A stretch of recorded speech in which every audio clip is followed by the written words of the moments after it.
Fanay tailay fiti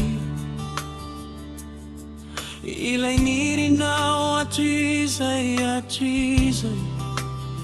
mba falian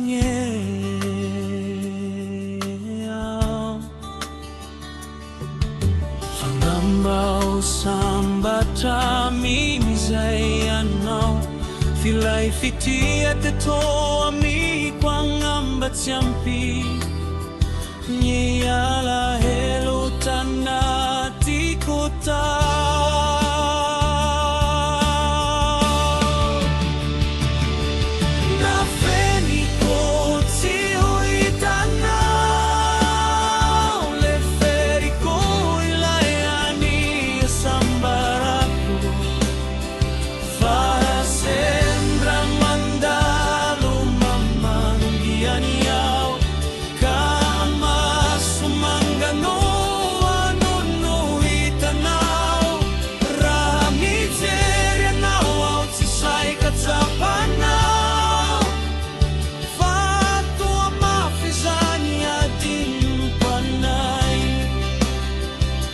Aza Itserana kuliah refasam yatay nawang pisay Niyala tito yanay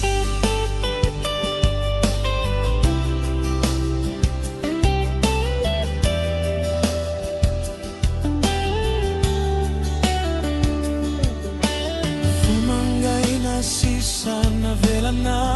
umbawai at siwayan fanyo va fitia vauva Niala helo tanati kutaw na feni ko tiuhitanaw le feri ko ilayani asambara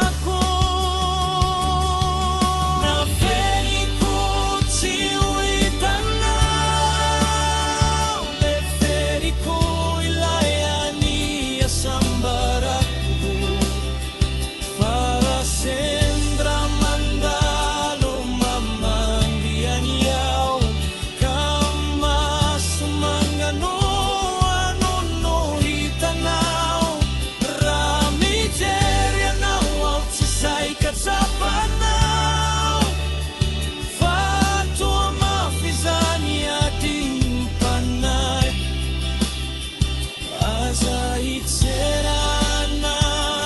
kuliah